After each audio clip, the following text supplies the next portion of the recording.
Welcome into the Best of Five Clubs on Golf Channel. This week, an array of guests that included the former CEO of the PGA of America, Seth Waugh. We finally had the boys in studio, Brendon and Wagner. They make up Wagyu Filet. And of course, the incomparable Jack Nicklaus, celebrating his 85th birthday with us. Enjoy the Best of Five Clubs. Joining me now, he has left his post, but it doesn't mean he's not still totally in the middle of all these conversations. The former CEO of the PGA of America, and again, this segment brought to you by Golf Pride, the leader when it comes to golf grips globally. I'm speaking of Seth Waugh. Here's a couple things I know at 8:47 a.m. Eastern Time. He has already had 60 ounces of water. He has already worked out, and I think his resting heart rate is probably 14. Good morning. Good morning. Thanks.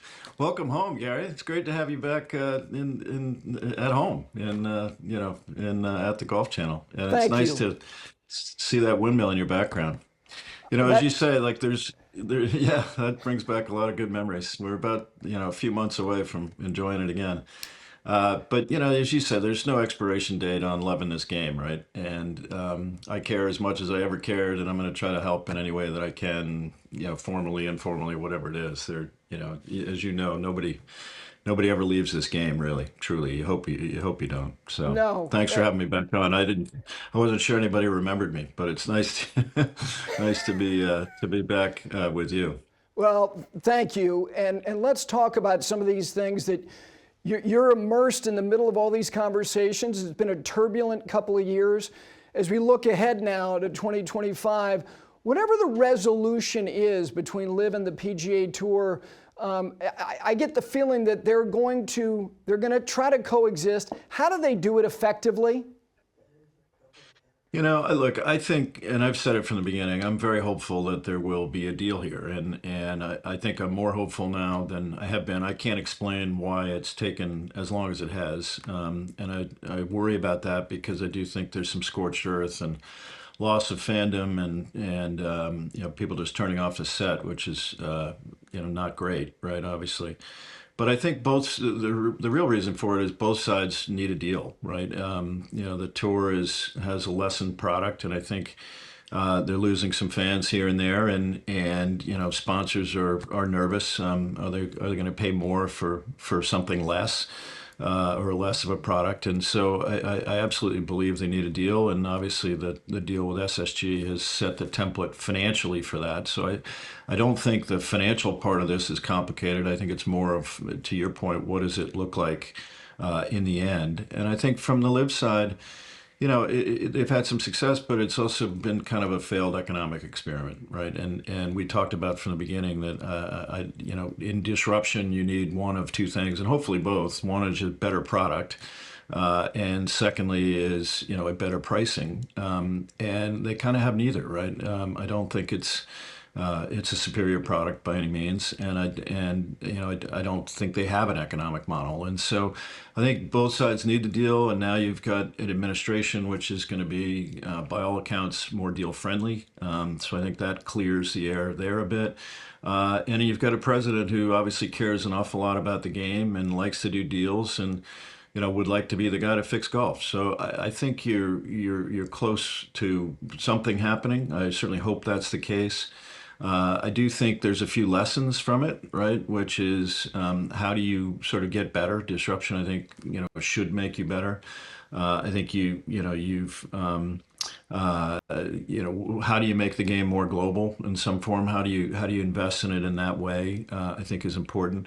I think the broadcasts every week, which are sort of obviously always improving in some way, but need to be modernized in some way. I think the audience with 50% of all golfers now in the U.S. under the age of 35, they're used to a different way to consume things. And it's not just on their phone, but what does it look like? I think you have to think about, is there some sort of red zone for golf, right? That's going to create more activity that kind of used to being assaulted with lots of activity all the time. And I think, you need to think about that a bit. And then the other lesson clearly is sort of the F1 lesson, which is how do you get the best players to play against each other and with each other more often? And that's clearly happening in the elevated events. And I think if you can take those elevated events and have them, instead of all of them being in the U.S., having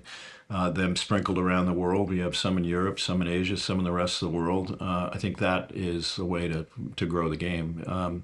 And it's complicated from a broadcast perspective because of the windows, but I think you need to make that investment and need to make an investment in those broadcasts that are tailored to the audience, not just, sort of speaking Japanese in Japan, but making it sort of a Japanese looking broadcast. So those are kind of my basic thoughts. I do think, they'll be, to your point, coexist for a period of time, but I think eventually it will merge together. And I think, there's an effort to try and make team golf a part of that. We'll see if that works. I'm not sure.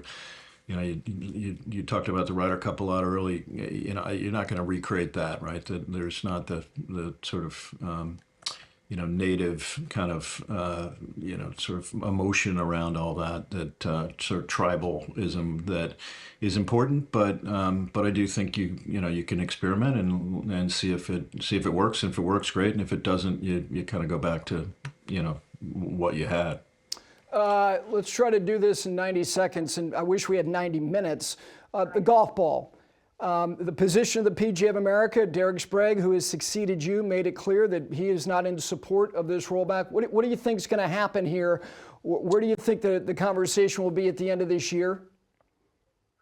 Yeah, look, I think it's a very complicated emotional subject, right? Like the good news is everybody cares about the game. The bad news is everybody has an opinion, right? And I think the USGA and the RNA have a tough role. Being the fun police isn't that much fun. I do think they've been criticized in the past for not running great processes that were not inclusive. I don't think that's the case. I think they really did run a good process. They listened to us. We were very down on bifurcation, and I thought they were too extreme and going too quickly, so they moved it back. Have also softened the amount that they're going to move it. So I think they ended up in sort of a reasonable compromise place, but there's still a lot of people out there that some people like Jack Nicklaus who have great opinions on saving the game. I think that's where people think. And on the other hand, we thought the timing of it, as you're finally having this, sort of bull market in the game, that you're going to make it less fun and harder to play, was not great timing. And there's still a big camp that would prefer not to do anything. And so I think there will be continued conversation. But I don't think where they ended up is an awful place. Seth, we will do this again, I promise, with more time, and we will be back walking past that lighthouse, hopefully sooner than we can even think about. Thank you very much. A couple years ago when we decided that we wanted to do 5 clubs, whatever it was going to be, we had a lunch with a guy who'd won 3 times on the PGA Tour and said, "What do you think about media?" He's like, I don't know. I think I can still play. That was Wagner. Well, he became a part of the team, and he brought along with him his good buddy from Virginia Tech, Brendon Jonge. So here they are, a couple years later, burgeoning media stars as they are.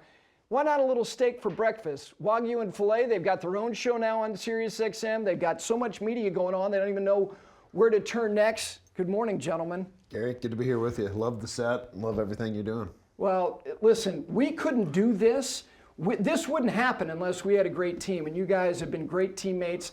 We're excited to do all the stuff we're going to do, you guys, whether it's PGA Tour Live, SiriusXM. For you with golf, you're doing Golf Channel. Obviously, your role on Golf Channel is so significant. Your Monday night show on SiriusXM. We're going to do a lot of stuff. You're going to have your own show here, Wagyu and Filet. That is going to be on the YouTube channel as well. We got a lot to get to here.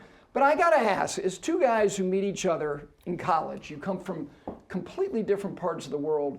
You managed to make it on the PGA Tour. You both have wonderful careers. And then you both had to figure out what's next. And what next becomes media. And now here you are. What does that mean to both of you, Johnson?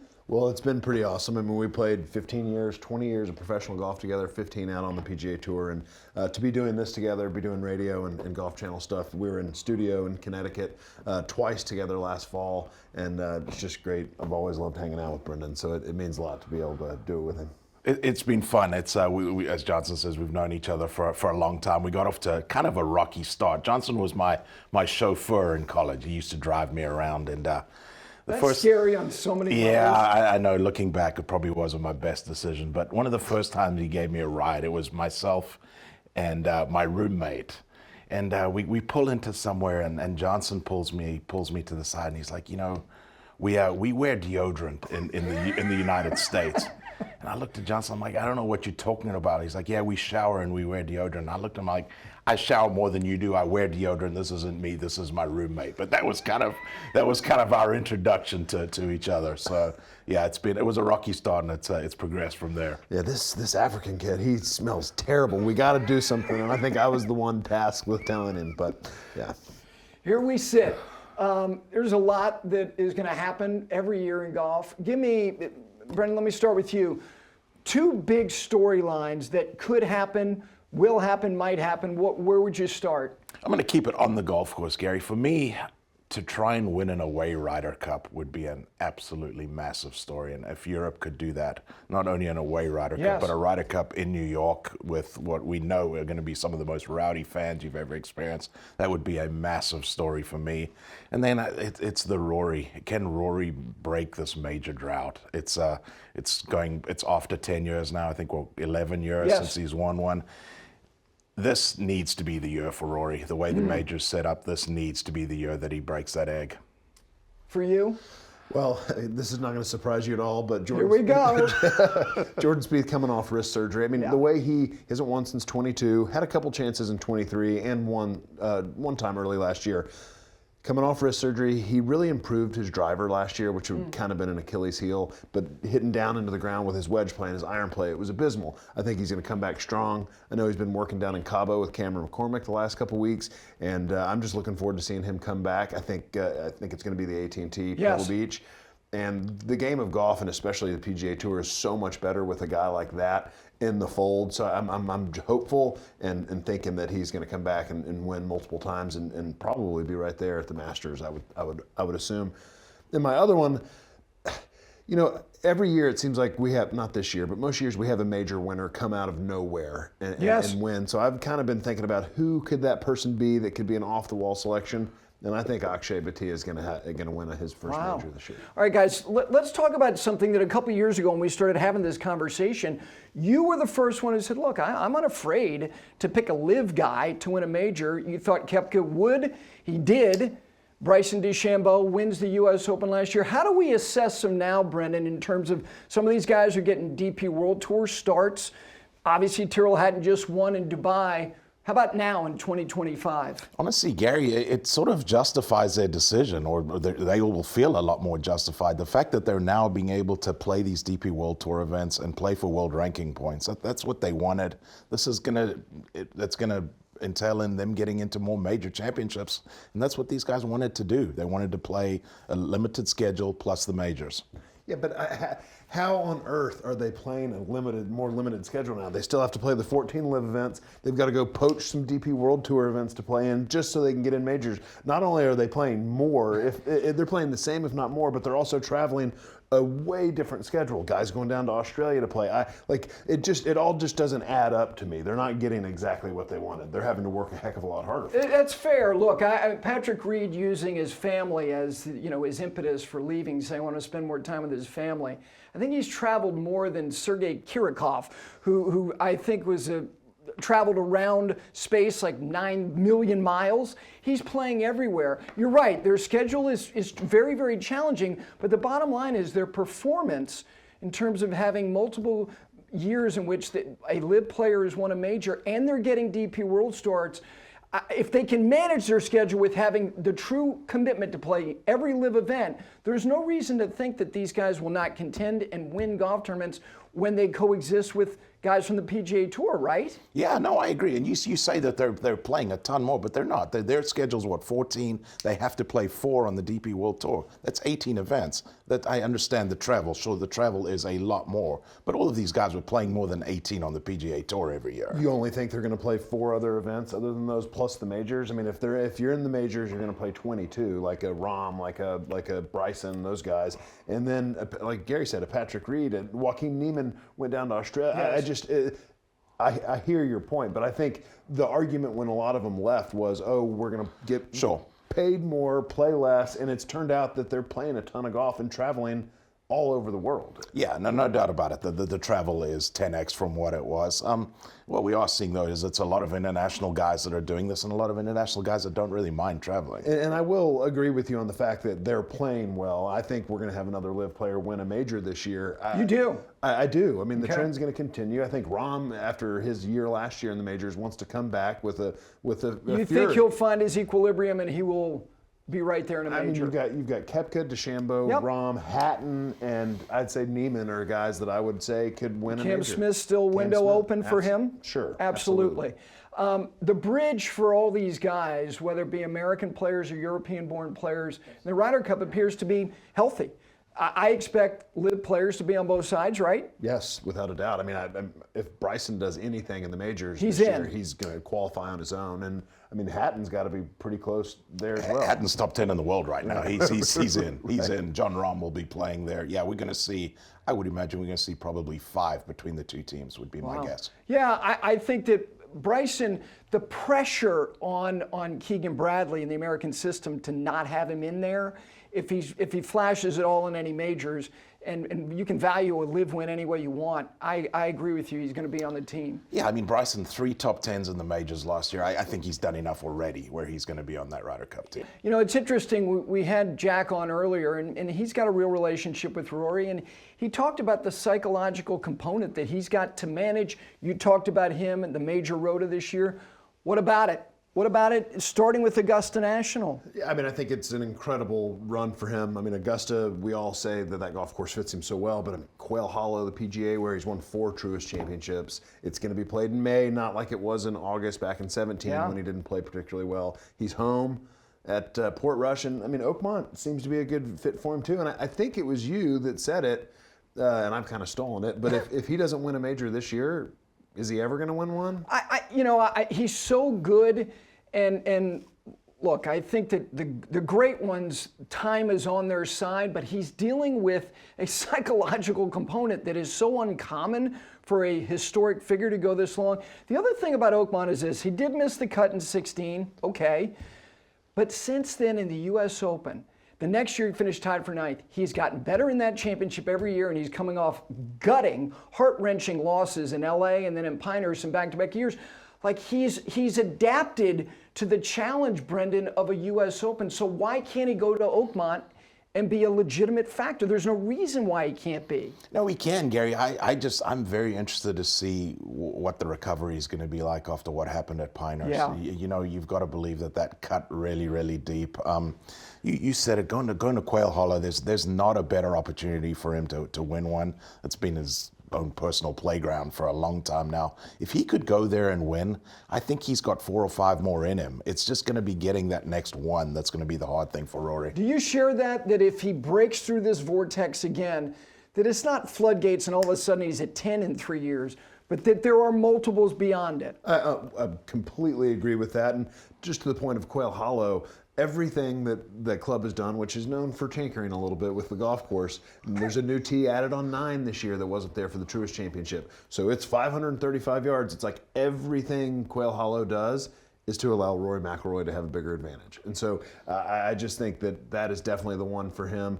But is he going to go into it feeling more pressure like he goes into Augusta, like he went into Royal Portrush, because everybody thinks this is the one? He has not been able to he's not been able to prove that he can win in that situation, at least in major championships. No, it's an excellent point that yes, it is Rory's rota, but with that comes like this pressure, like, hey man, it's got to be this year. Wait a second, a new tee on now, what is it, adjacent to the 11th green?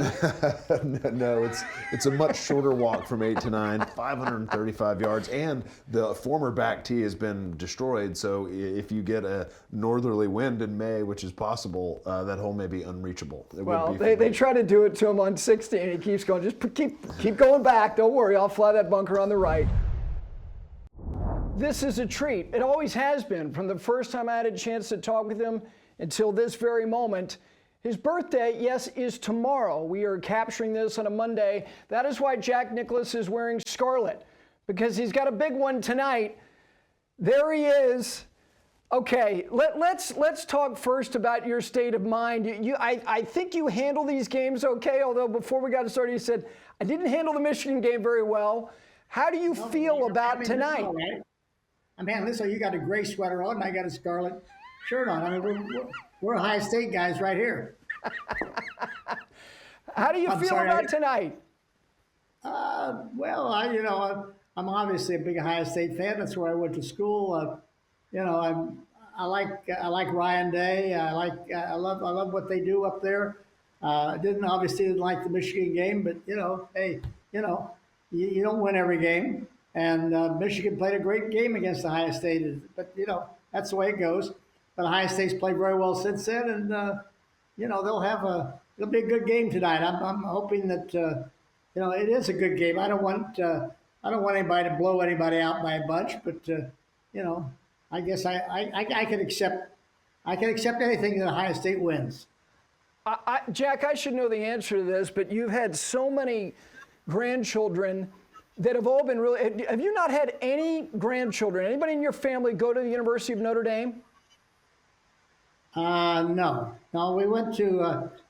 I went up and watched Gary play the Senior Open at Notre Dame, and it's the first time I've ever been on campus. What a beautiful campus! Amazing place. What a gorgeous place. It really is. All right, so the big one's tonight, and then another pretty significant one tomorrow, January 21st, 1940. You come into this world. What are the birthday plans? Does Barbara have big plans that maybe you're not even aware of? No, I'm sure we got the whole family for dinner tomorrow night at the Bears Club. But I have no ideas. I don't know what they're doing. If it's just a family party or it's a family dinner or any, I have no idea. That's not my. I don't plan my own birthday party.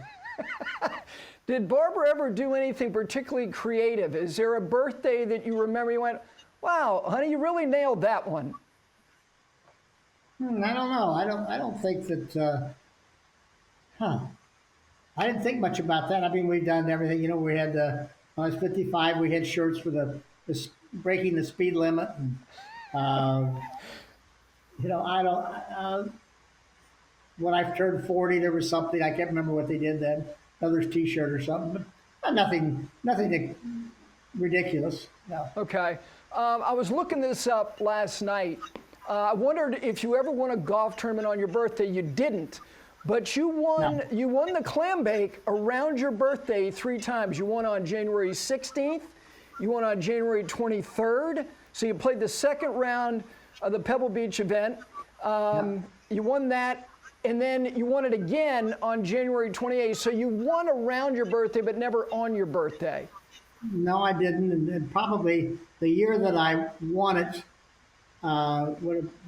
when Friday was my birthday, was probably my most embarrassing moment in golf. Really? And, yeah, I was out in the room having a little. We had 15 people maybe down in the room, and we were, just in the afternoon after we played in the morning. And a friend of mine, John Swanson, got on the phone, and he called me on the phone. And he said, "Hey, Jack, wish you happy birthday." And I said, "Thanks, Swanee." And I said, he said, "Yeah, somebody else here wants to say happy birthday to you." This guy gets on the phone, and there's a lot of noise going on, and he sings happy birthday to me. And I'm not very sharp. So I'm sitting there, and I'm doing this. I said, "Is this guy ever going to stop?" And he continued the whole thing, and he got done with it, and I sort of...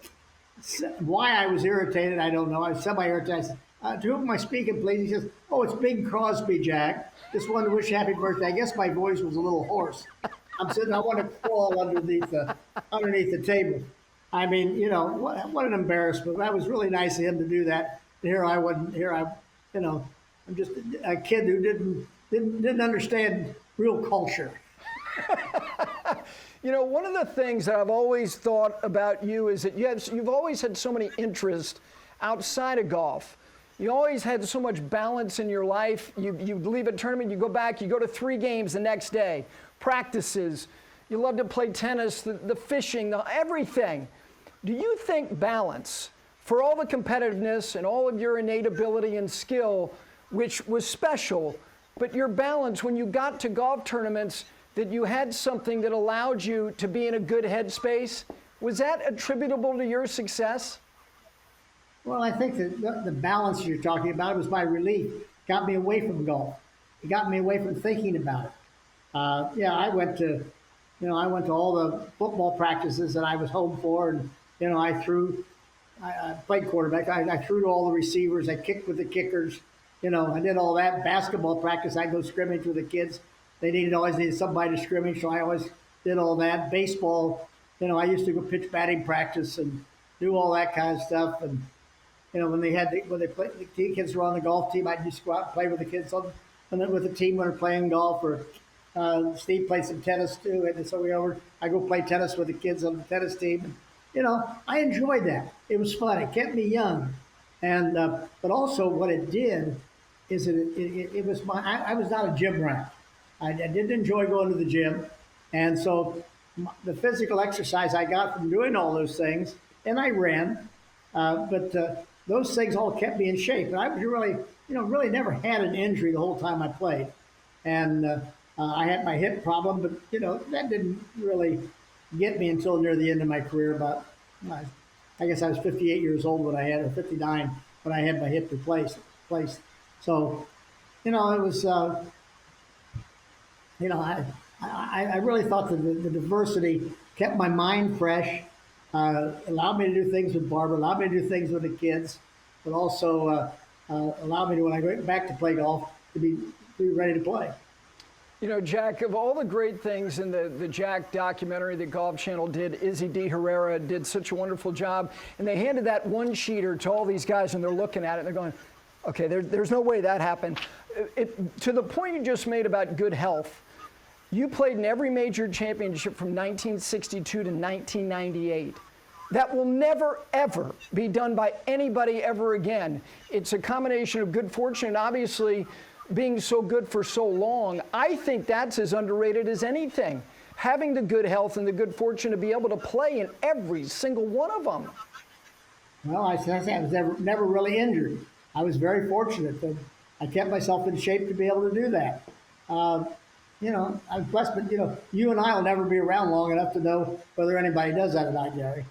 That's true. One of the things about that balance, Jack, is that, look, there are a lot of players of today, and I think it's great that they seek time with you, they seek counsel with you. You mentioned Bears Club, whether it's there, whether it's when they come to the Florida Swing, obviously coming to Muirfield Village for the Memorial, is Scotty Scheffler. You're watching what he's doing. Do you think, because I think he's a very balanced guy, that we are watching the front end of a historic window of golf from him? I don't know. I think he started a pretty good one. I don't know how many majors has he won now. 2. 3? 2? 2 Masters. Well, Scotty is really a good player. He's a nice guy. Seems to be very balanced. He's married. He got family. He loves other stuff. He likes to be involved. I like Scotty a lot. I think he's going to have a great. He's had a great past, but he's going to have a great future still in front of him. And probably there's a lot of really, really good young players that are coming along that are, that are going to make his life more difficult, but also they're going to find a lot of young guys that are going to have success that we haven't even heard of yet. Jack, every generation has different challenges. I think this current generation, it's the incessant noise, the outside noise. famously, Barbara had to show you in 1986 that someone had written that maybe the window had closed for you. These guys, whether it's social media, the constant 24/7 of content creation, do you think that challenge is as big a challenge as any top players have today in terms of trying to stay away from all the outside noise? I think that would be a pretty big distraction. If I had, there's Barbara, occasionally there would be somebody would write an article that wasn't favorable. I'd never see it. Barbara would take it, throw it in the trash can before I got a chance to see it. So I never knew that stuff. And my office does the same thing. I try to keep life on a positive basis. But the kids today, they're on social media constantly. They can't possibly miss what's going on with them, with their competitors, with other people. I think it's very, very difficult. I think the social media makes the game more difficult for them. I don't think there's a question about it. You have a relationship with Rory. I think he's in a very interesting space historically. You completed the career Grand Slam when you were 26 years of age in 1966. You went from 4 to 5 majors when you won the Masters in 65, and then you repeated in 66. He's sitting on 4. It's now into that 11th year in the absence of winning, 4 trying to get to 5. What are the challenges psychologically that he has that obviously you never had to deal with?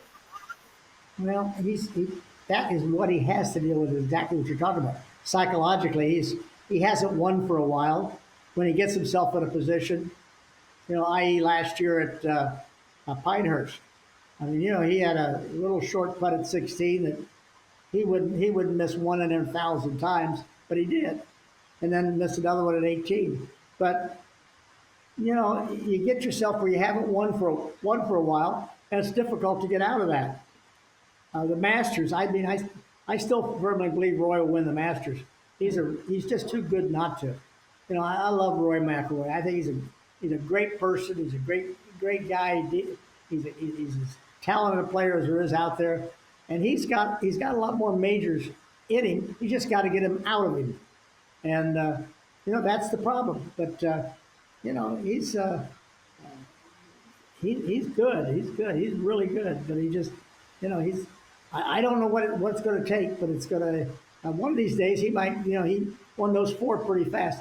All of a sudden, he might break through, win a major. Then he's going to probably win 2 or 3 more pretty quickly. So we'll just see. I'm rooting for him. As I say, I like him a lot.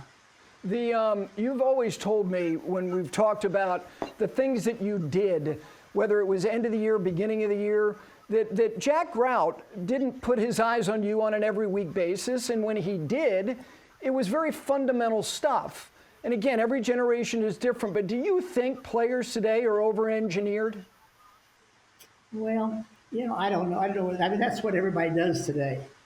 But basically, Jack Grout, when I grew up, I saw Jack a lot. But when I was playing on the tour, I saw him 2 or 3 times a year.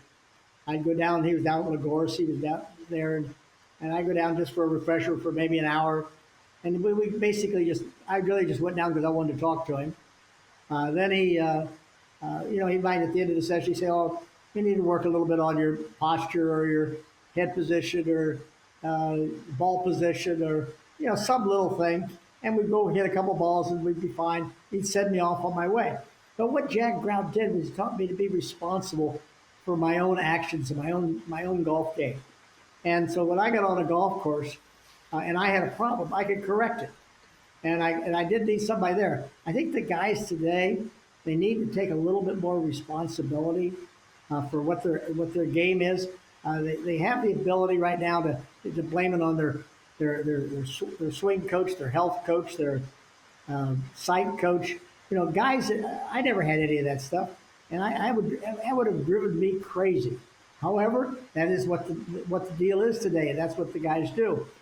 But I still think that to be better, I think, and I may be wrong, but to me, I think Scotty Scheffler appears to take more responsibility for his own game than any of the other guys.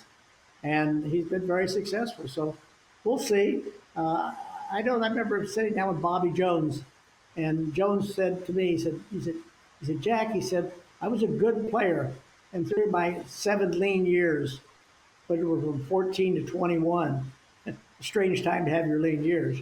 But anyway, he said, he says, I didn't win anything. Then all of a sudden, he says, when I stopped coming home and running to Sterling Maiden, who was his teacher, he says, I started being able to fix myself. That's when I became a golfer. And Jack Grout started me that way from day one. So, I think that there's nothing wrong with having people help you and having an entourage of some kind. But you still, when it gets down, they cannot hit any of those shots for you coming down the stretch or even getting to the stretch of any golf tournament.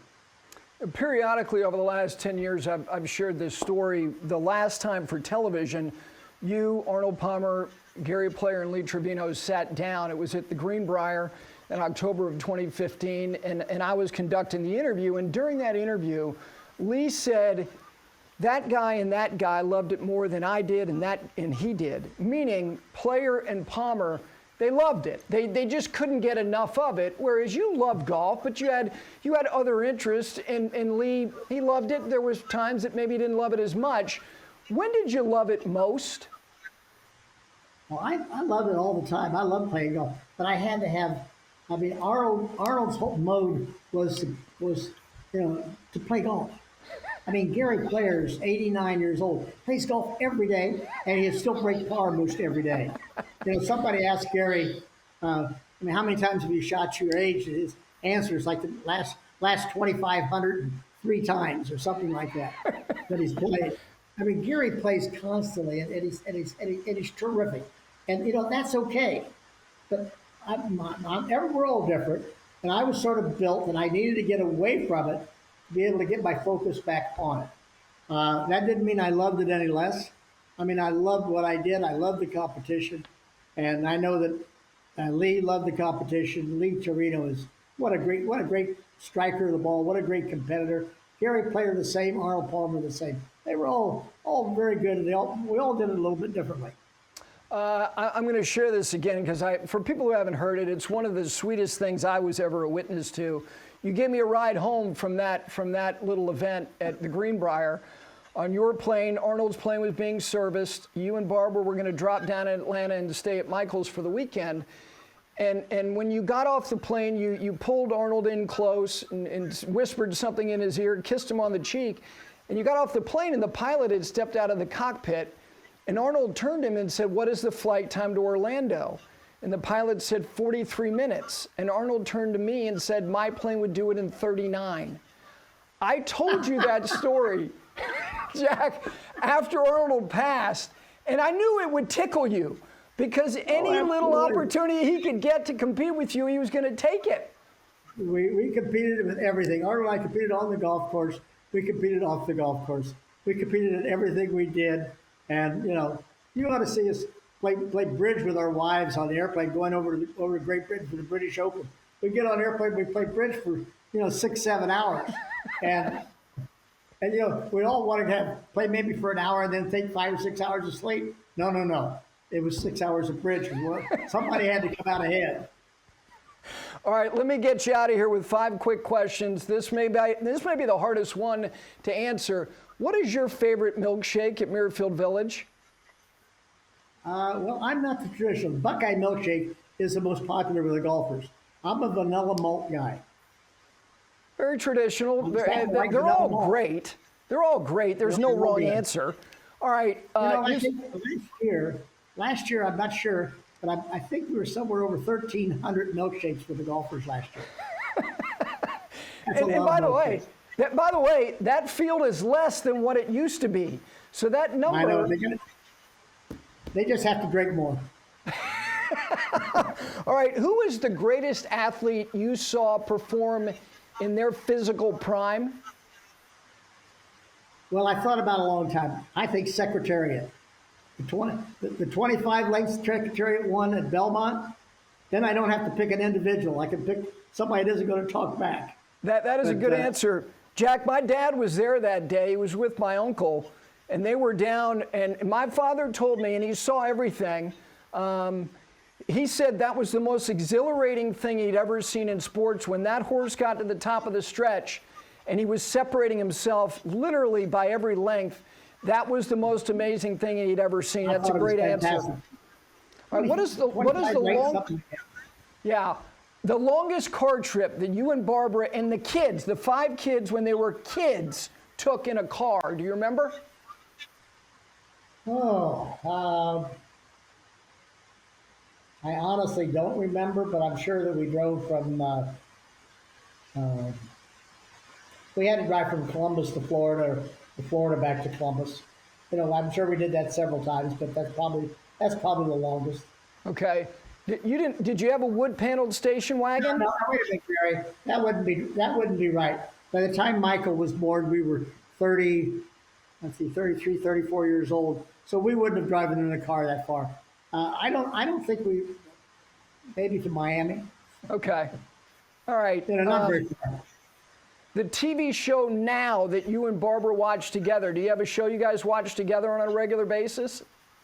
Oddly enough, at 7 o'clock every night, we watch Wheel of Fortune.